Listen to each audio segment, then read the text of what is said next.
ہم وہی کہیں گے جو ہمارا دین ہم کو بتاتا ہے، عمل کرو تو تمہارا بھلا ہے۔ کریم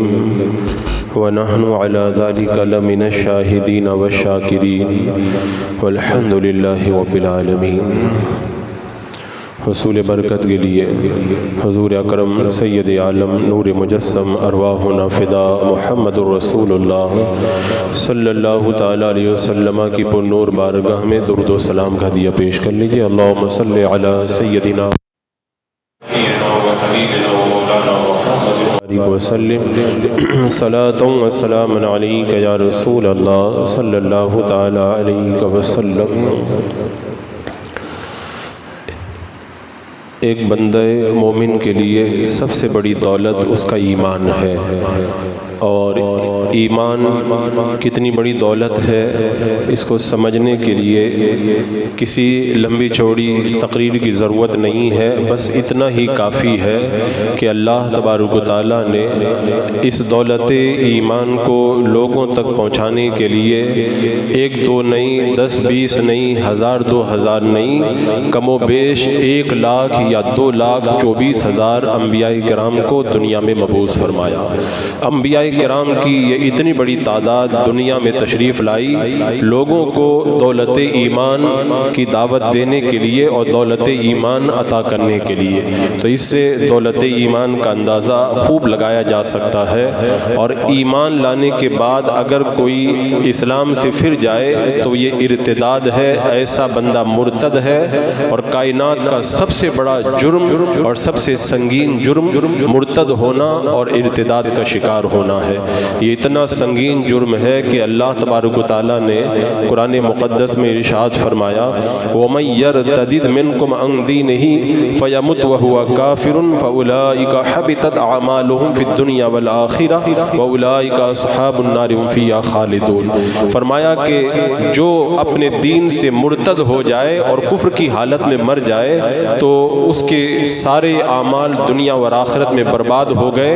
اور اولئک اصحاب النار، یہی جہنم والے ہیں اور جہنم میں ہمیشہ رہنے والے ہیں۔ اتنا سنگین جرم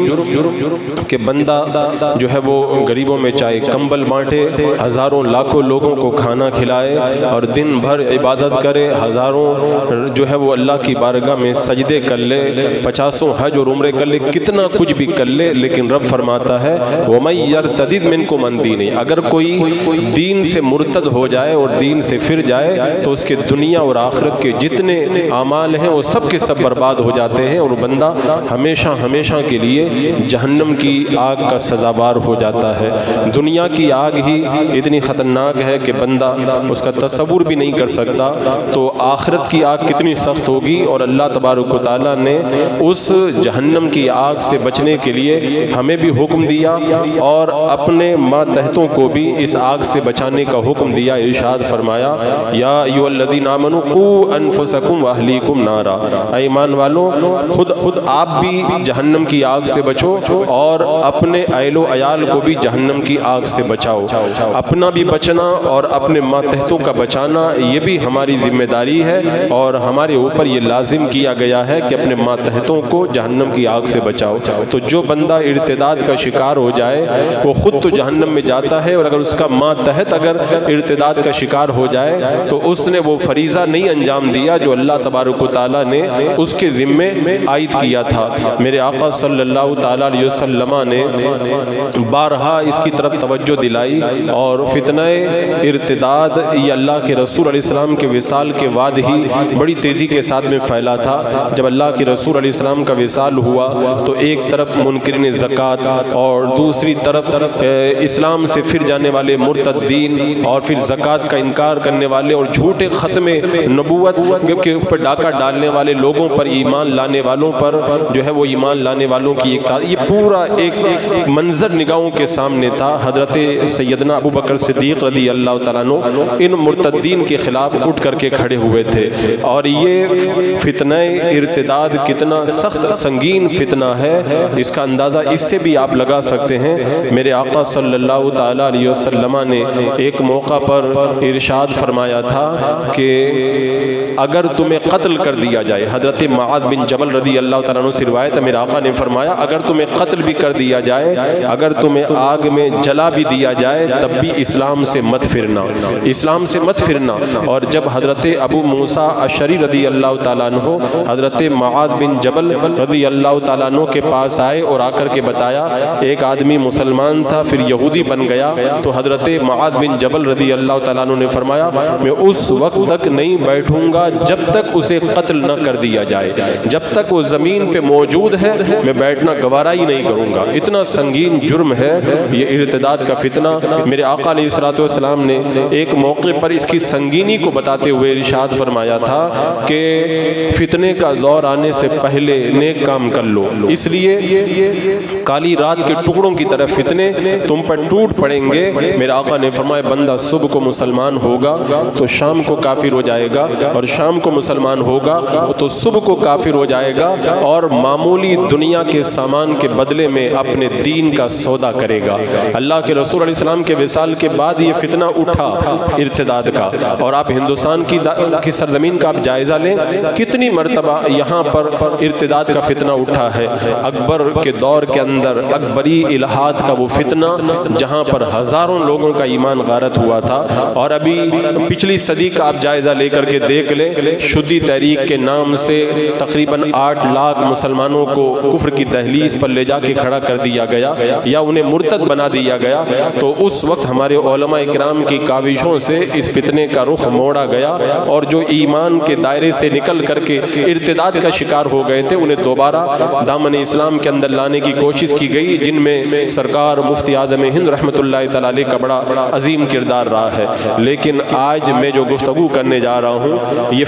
فتنہ ارتداد مختلف دور کے اندر الگ الگ علاقوں کے اندر اٹھا ہے اور اٹھتا رہا ہے، لیکن اب نظریہ بدل گیا، اب طریقہ بدل گیا۔ اب یہ فتنہ ارتداد حکومت کے دباؤ میں نہیں ہو رہا ہے، یہ فتنہ ارتداد آج جو ہماری نگاہوں کے سامنے ہے وہ کسی اور طریقے سے نہیں بلکہ پیار کے نام پر، محبت کے نام پر، شادی کے نام پر، عشق کے نام پر اور اس طرح کے خوبصورت الفاظ کے نام پر آج ہماری نوجوان بچیوں کو ارتداد کا شکار کیا جا رہا ہے، اور امت کی بیٹیاں آج ارتداد کے دہانے پر کھڑی ہیں۔ اور اس عنوان سے میں نے 1-2 بار نہیں 10 مرتبہ گفتگو کی ہے، لیکن اس مہینے مختلف صوبوں مختلف اسٹیٹ کے اندر میرا جانا ہوا تو مجھے یہ پتا چلا کہ آج یہ فتنہ کم نہیں ہوا ہے، ہندوستان کے تقریباً ہر اسٹیٹ کے اندر یہ فتنہ بڑی تیزی کے ساتھ میں بڑھتا چلا جا رہا ہے۔ تو میں نے یہ ضرورت محسوس کی کہ ایک بار پھر اس حوالے سے کچھ بیداری پیدا کی جائے۔ عزیزان مکرم، یہ ایک ذمہ داری ہے امت کے اوپر کہ جب امت کی بیٹیاں ارتداد کا شکار ہو کر محبت اور شادی کے نام پر کفر کی طرف بڑھ رہی ہوں تو ایسے موقع پر ہر ذمہ دار اپنی ذمہ داری کو نبھائے۔ میرے آقا علیہ السلام نے ارشاد فرمایا کلکم راع وکلکم مسئول عن رعیتہ، تم میں سے ہر شخص ذمہ دار ہے اور ہر شخص سے اس کی ذمہ داری کے بارے میں بروز قیامت پوچھا جائے گا۔ یعنی جب یہ ارتداد کا فتنہ اٹھا، امت کی وہ نادان بیٹیاں جب کفر کی دہلیز پر قدم رکھ کر اپنے ایمان کا سودا معمولی دنیا کے سامان کے بدلے کر رہی تھی، تو اس وقت تم نے اپنا فریضہ کیوں نہیں انجام دیا؟ تو یہ ایک بڑا فریضہ آج ہمارے اوپر عائد ہوتا ہے۔ اب سوال یہ ہے کہ یہ اتنا عظیم جو اللہ نے سرمایہ عطا فرمایا، اتنی بڑی دولت جو ایمان کی عطا فرمائی، کیا کوئی ایسا مسلمان بھی ہو سکتا ہے کہ اپنے اتنے عظیم ایمان کا سودا معمولی چند ٹکوں کے بدلے میں کر لے؟ وہ تو میرے آقا علیہ السلام نے بہت پہلے بتا دیا تھا کہ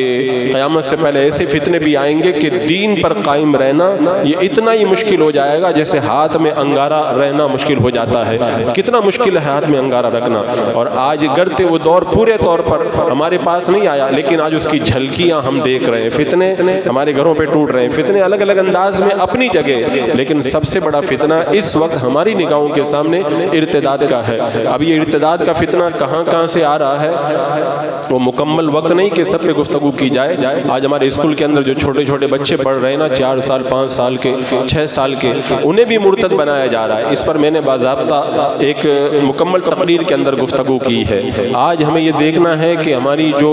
جوان لڑکیاں ہیں وہ کیوں غیروں کے ساتھ فرار ہو رہی ہیں اور کیوں اپنے دین اور ایمان کا سودا کر رہی ہیں۔ اس حوالے سے میں نے غور کیا، ماہرین نے غور کیا، تو اس کی کی بہت ساری وجوہات سامنے آئی ہیں، جن میں سے سب سے بڑی وجہ اور سب سے پہلی وجہ آج ہمارا جو کالج یونیورسٹی کا نظام ہے وہ اس کا سب سے زیادہ ذمہ دار ہے۔ آج ہماری بچیاں جو ٹارگیٹ پر ہیں غیروں کا، وہ زیادہ تر وہ بچیاں ٹارگیٹ پہ ہیں جو کالج میں پڑھتی ہیں، یونیورسٹی میں پڑھتی ہیں، کیونکہ عام طور پر اس طرح کی بچیاں جوان ہوتی ہیں، اور جوانی دیوانی تو بڑا مشہور مقولہ ہے، وہ نفسیات کے ماہرین نے کہا ہے انسان بھوک اور پیاس کے بعد میں سب سے زیادہ جس چیز کی انسان کو ضرورت ہوتی ہے وہ اس کی جنسی خواہشات، یعنی انسان کھانے پینے کے بعد میں سب سے زیادہ سیکس کی ضرورت محسوس کرتا ہے، یہ ماہرین کی ٹیم کا کہنا ہے۔ اور اسی نفسیات کا فائدہ اٹھاتے ہوئے آج کالج کی بچیوں کو جس انداز کے اندر ٹارگیٹ کیا جا رہا ہے، میں نام نہیں لوں گا، آپ اخبارات کی سرخیاں پڑھ کر کے دیکھ سکتے ہیں کتنے اعلانات ہماری نگاہوں کے سامنے آئے کہ اگر مسلم لڑکی کو پھنسا کر کے تم اگر اس سے شادی کر لیتے ہو تو تمہیں 2.5 لاکھ کا چیک دیا جائے گا، تمہیں جو ہے وہ اچھی جاب دی جائے گی، تمہیں یہ انعام دیا جائے گا، تمہیں مکان بنا کے دیا جائے گا۔ جب اس انداز کے اندر لٹیرے عزتوں کو لوٹنے کے لیے پوری ٹریننگ کے ساتھ میں جو ہے وہ لانچ کیے جا چکے ہیں، اور پھر بھی کوئی بندہ اپنے گھروں کے اندر پائی جانے والی اپنی بیٹیوں کی عزت کی حفاظت کے اوپر غور نہ کرے تو قیامت کے دن خدا کی بارگاہ کے اندر اسے جواب دہ ہونا پڑے گا۔ تعلیم کا آپ نظام دیکھیں،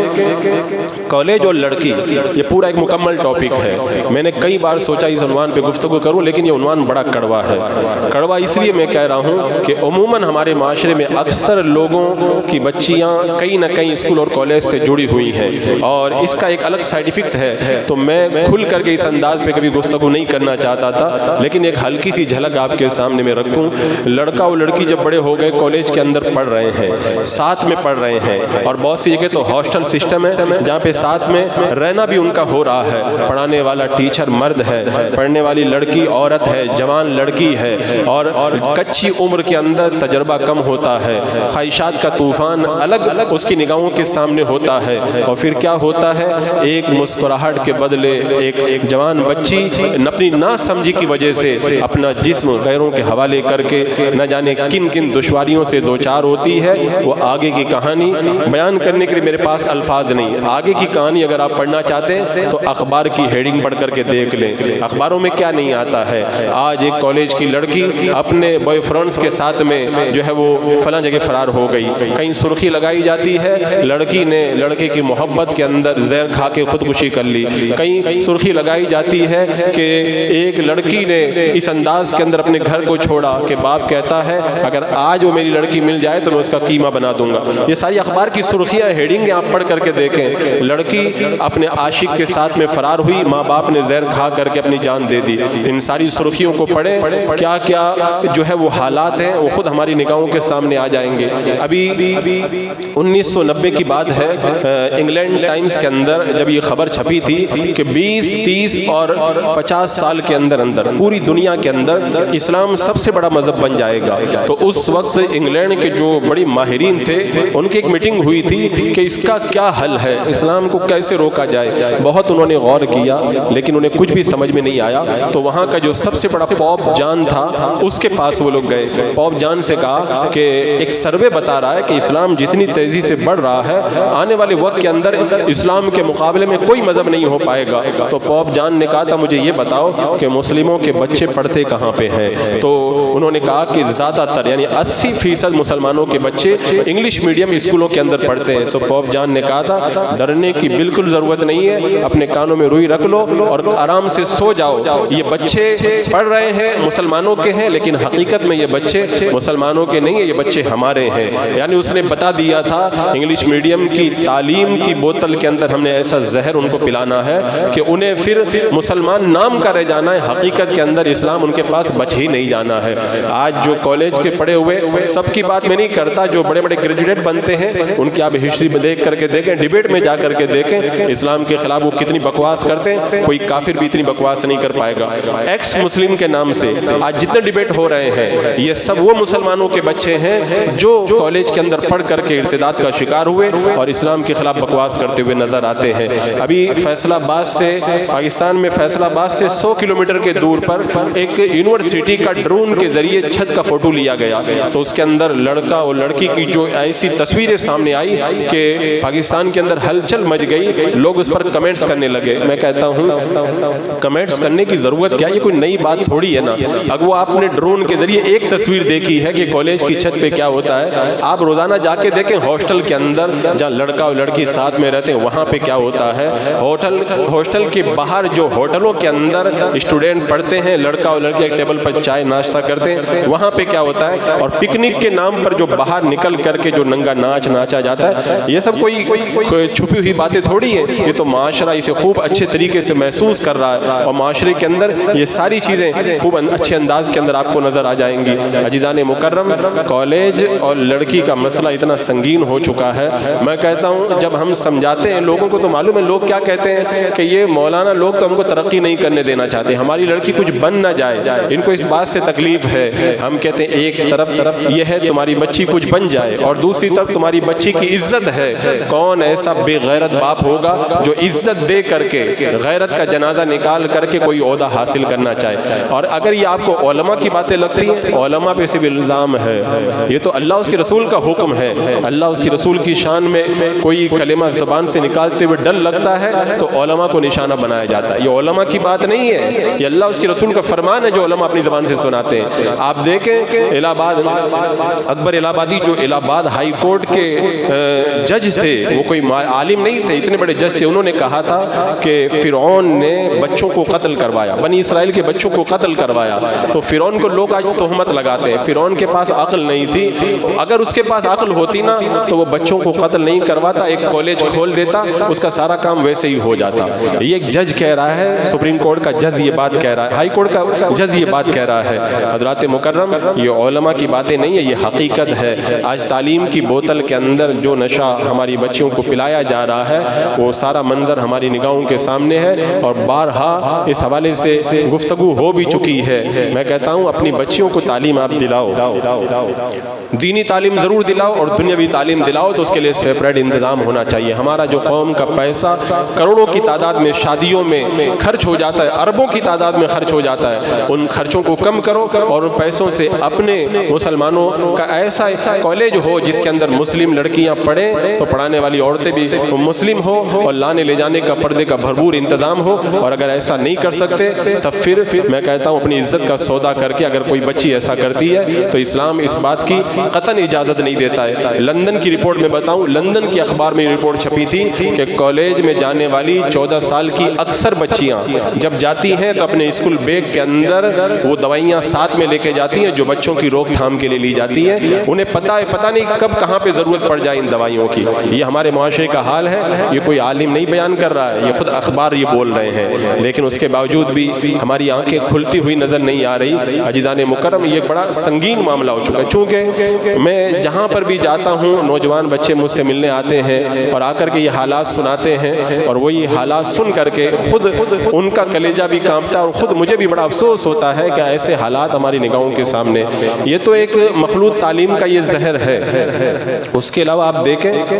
آج یہ جو مخلوط ملازمتیں ہو رہی ہیں ان کا کتنا اثر ہے۔ میں بمبئی کے بارے میں بتاؤں، فلپ کارٹ اور ایمیزون میں کام کرنے والی کتنی ایسی لڑکیاں ہیں جو جاب کے نام پر تو اپنے گھروں سے نکلی تھی لیکن آج اپنے گھروں میں واپس نہیں جا پائی ہیں، وہ غیروں کے ساتھ فرار ہو چکی ہے۔ آپ بھیونڈی کی پوری جو ہسٹری سن کے دیکھیں وہاں کے لوگوں سے، خود وہاں کے لوگوں نے مجھے بتایا کہ یہاں پہ صبح میں جو بسیں لینے آتی ہے جاب کے لیے، ایمیزون وغیرہ کے لیے کام کرنے والی لڑکیاں، ان میں سے بہت ساری لڑکیاں آج غیروں کے ساتھ میں شادی کر چکی ہیں۔ اب ظاہر سی بات ہے جو لڑکی ایک غیر محرم کے ساتھ میں پورا دن رہ رہی ہے، اگر چند منٹ کے اندر رہ جائے تو بہک جاتی ہے، کچی عقل ہے، تو جو پورا دن ان کے ساتھ میں رہ رہی ہے اس کے قدم کیوں نہیں بہکیں گے؟ اور پہلے تو یہ سسٹم تھا کہ لڑکی صرف دن میں ڈیوٹی کر سکتی ہے، نائٹ ڈیوٹی نہیں۔ آج بمبئی میں آپ دیکھ لیں لڑکیاں نائٹ ڈیوٹی بھی کر رہی ہیں، لڑکیاں نائٹ ڈیوٹی کر رہی ہیں۔ اب جو لڑکی بن سمر کر کے پوری طرح تیار ہو کر کے رات میں نکل رہی ہے نائٹ ڈیوٹی کرنے کے لیے،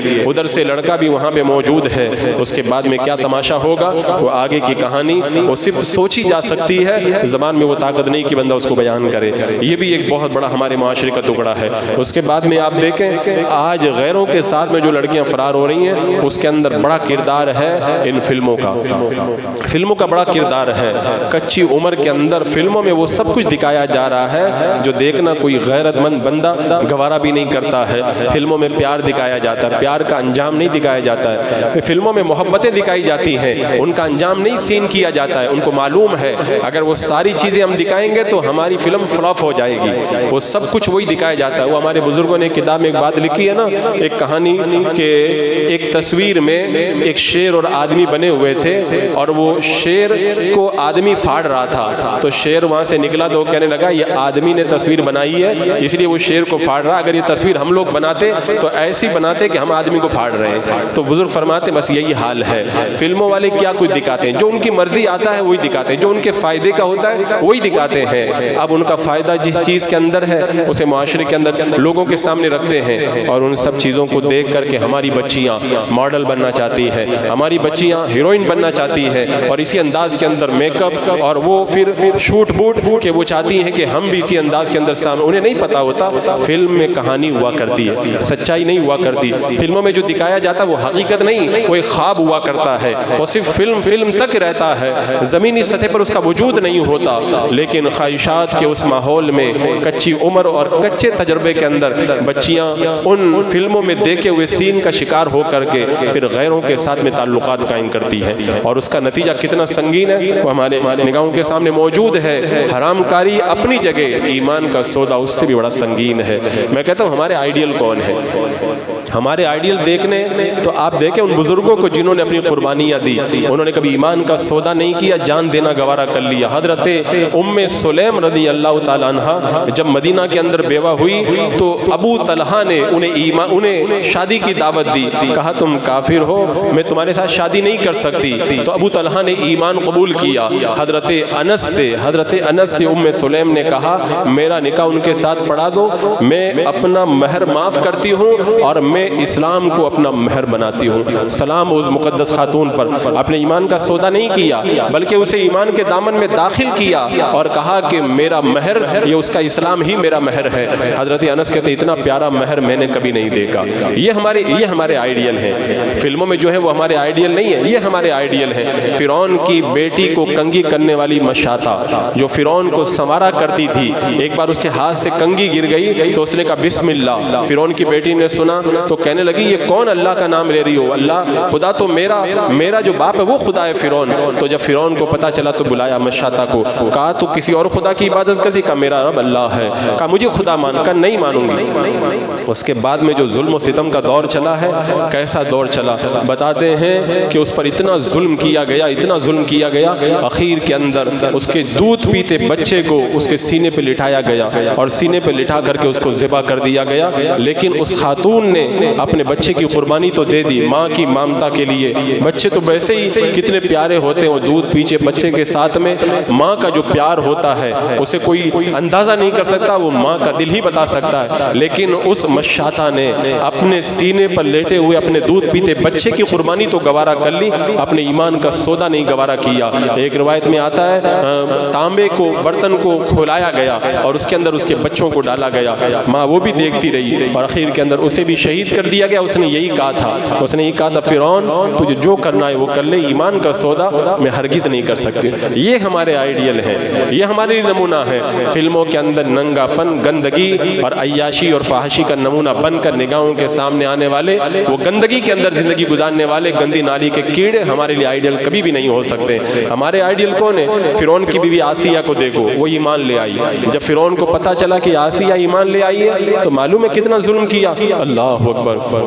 انہیں دھوپ میں لٹایا گیا, ان کے بدن میں چیرے لگائے گئے, چیرے لگا کر کے پھر ان کے اندر مرچیں بھری گئی. کتنا درد ہوتا ہوگا. عورت ذات درد برداشت کر رہی ہے لیکن آئیڈیل بن کر کے بتا رہی ہے کل اگر تمہارے بھی کوئی ایمان کا سودا کرنے آئے نا تو صرف ایک لیپ ٹاپ کے لیے, ایک اسکوٹر کے لیے, ایک معمولی چیز کے لیے تم اپنے ایمان کا سودا مت کر لینا. اس وقت ہم کو دیکھنا کہ ہم نے ایسے موقع پر کیسے سارے ظلم برداشت کیے اور اپنا ایمان کا سودا کرنا گوارا نہ کیا. اخیر کے اندر جب حضرت آسیہ کے ہاتھ پاؤں میں میخیں مار کر کے ٹانگ دیا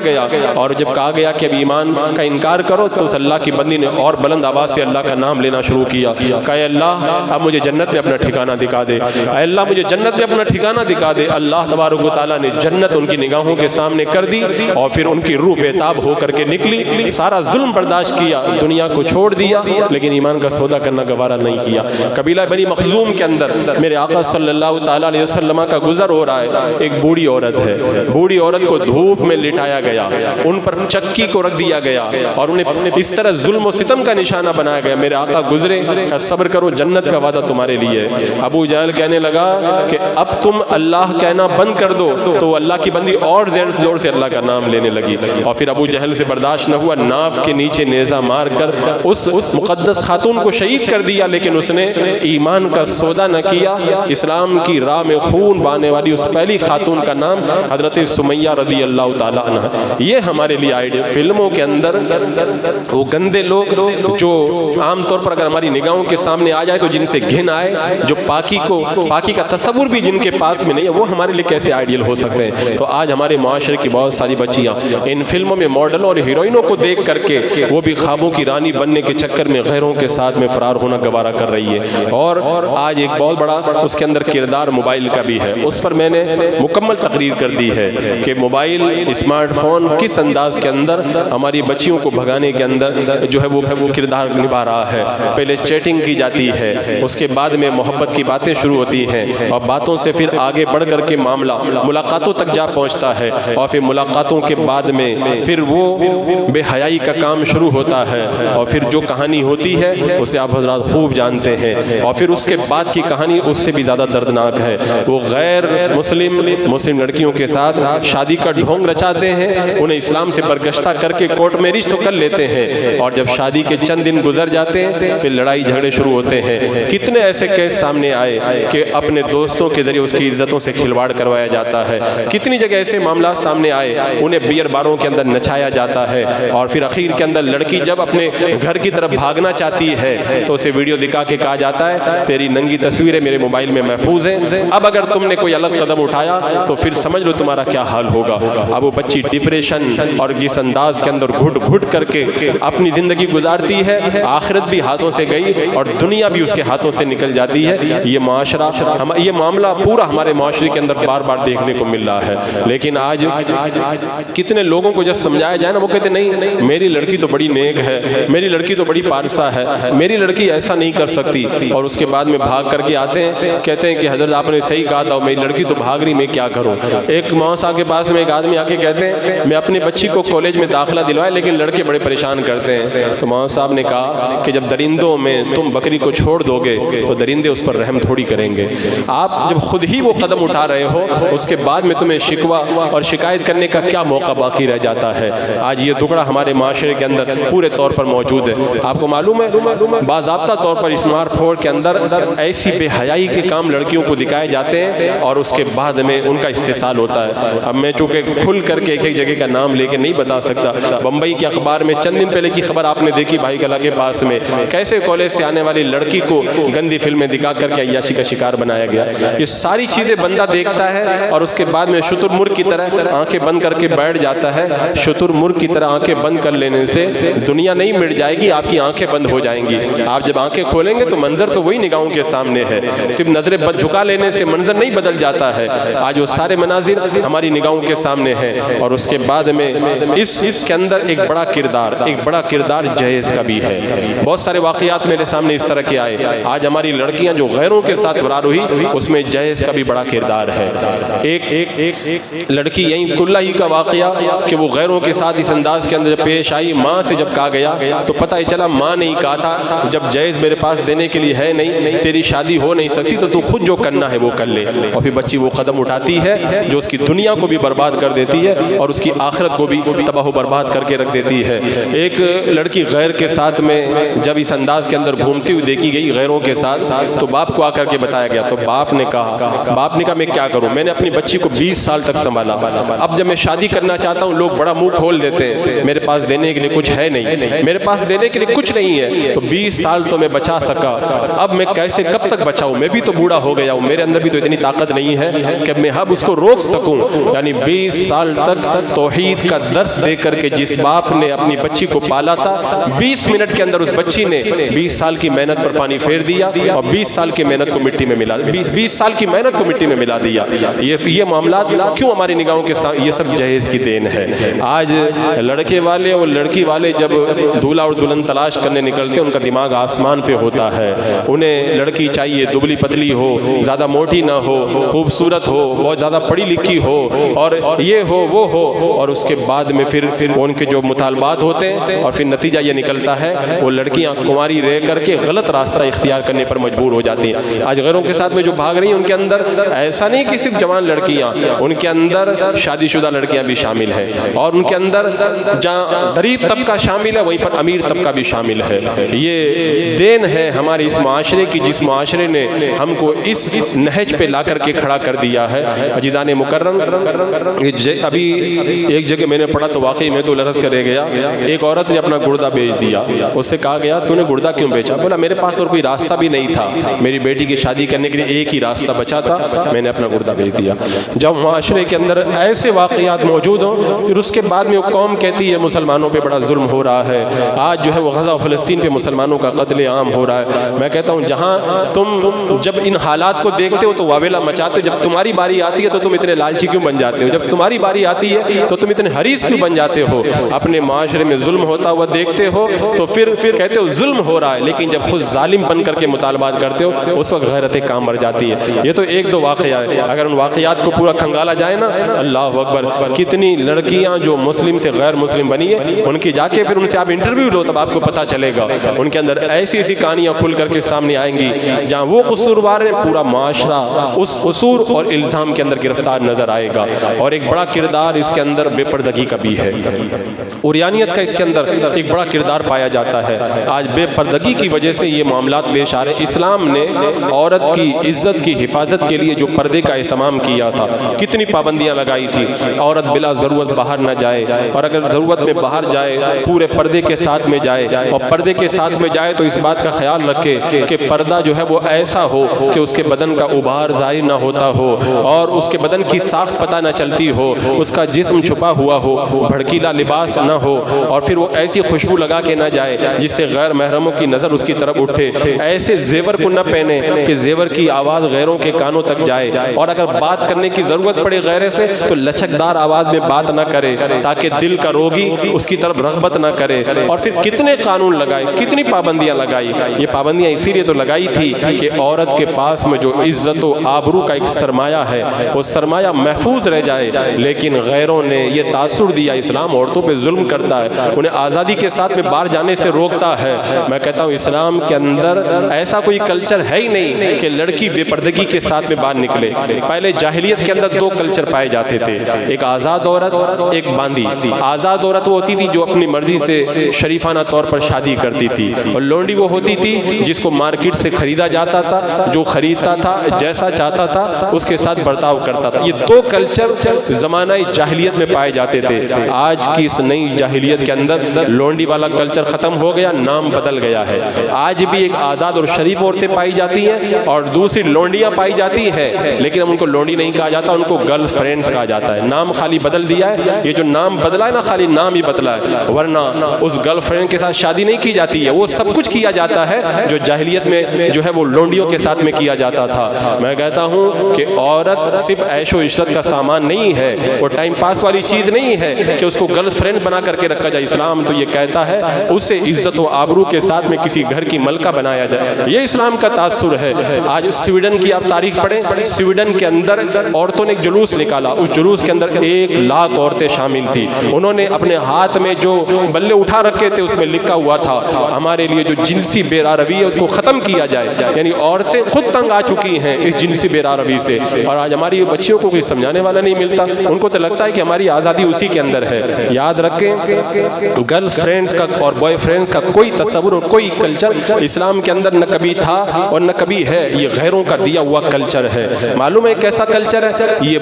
گرل فرینڈز کا کلچر؟ ایسا کلچر ہے کہ اگر ایک مسلمان 4 شادی کر کے اپنی 4 بیویوں کو عزت کے ساتھ میں رکھتا ہے تو کہتے ہیں یہ عورتوں پہ ظلم ہو رہا ہے، اور وہی لبرل آدمی اگر 50 عورتوں کی عزت سے کھلواڑ کرتا ہے کہتا ہے یہ عورتوں کی آزادی ہے، یہ عورتوں کے لیے عزت کی بات ہے۔ یعنی عورتوں کی عزتوں سے کھلواڑ کرنے والے لبرل لوگ انہیں عزت کا نام دیتے ہیں، اور عزت و آبرو کے ساتھ میں جو مسلمان شادی کر کے اپنی بیوی کو گھر میں رکھتا ہے اسے غلامی کا تصور پیش کرتے ہیں۔ عزیزان مکرم، یہ ساری اس آزادی کی دین ہے، یہ بے پردگی کی دین ہے جو ہمارے معاشرے میں ہے، اور یہ بے پردگی آئی نہیں ہے، ہماری بچیاں بہت اچھی ہیں، بد چلن نہیں ہے، ہماری بچیوں کو بد چلن بنایا گیا گیا ہے، بنایا گیا ہے۔ اور اس کی تاریخ میں نے بتائی تھی آپ کو ایک مرتبہ، غالباً 1800